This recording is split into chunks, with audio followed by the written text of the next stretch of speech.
Oke guys, jadi gue udah kelar ya nonton klarifikasinya DJ Panda di podcastnya Kodensu gitu ya. 40 menit gitu ya saya. Ternyata tetap aja ngomongnya lemot, ngomongnya slow-mo gitu. Banyakan tarik napasnya gitu ya. Saking aja itu podcast jadi nggak bisa diedit cut-to-cut gitu ya.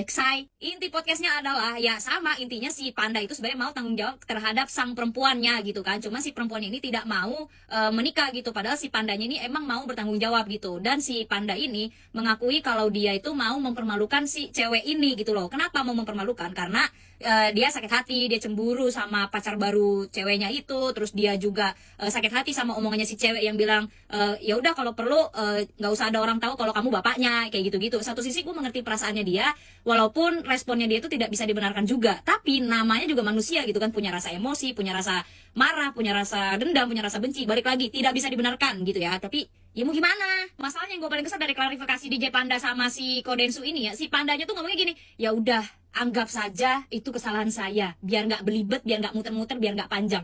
Maksud gue gini, lu kan datang untuk klarifikasi ya, tapi kalau semua-muanya itu anggap saja saya yang salah, anggap aja saya yang salah, berarti kan lu bener-bener mau menjebloskan diri lo terhadap masyarakat dan terhadap netizen supaya menghujat lo gitu loh. Sekalipun bukan lo pelakunya, tapi ya udah nggak apa-apa, anggap aja gue yang salah gitu. Dan ada di menit keberapa gitu ya, Kodensu tuh juga kayaknya udah mulai gerah gitu, udah mulai capek gitu ya, saking lamanya itu, sampai Kodensunya tuh bilang kayak udahlah, nggak usah berbelit-belit gitu loh, jelasin aja, ngomong aja, jangan ditahan-tahan nih, jadinya podcastnya nanti malah jadi tidak bermakna kayak gitu kan. Maksud gue kayak akhirnya diwakilkan oleh Denny Sumargo gitu kan. Gue juga nontonin 40 menit tuh kayak panjang banget, lama banget. Dan podcastnya DJ Panda sama Kodensu itu yang menceritakan apa yang sudah dia ceritakan di klarifikasi dia yang 15 menit itu gitu. Dia ngomongin kabel charger, dia ngomongin celana panjang, celana pendek, dia ngomongin dia sakit hati sama omongan ceweknya, dia keluar ke balkon, dia menenangkan diri, dia berkemas, dia pulang balik ke rumahnya di Tangerang. Terus dia putus hubungan, habis itu dia jalan sama cewek lain karena sakit hati, terus dia cemburu sama cowok baru mantannya itu, terus apa segala macam, mengakui settingan karena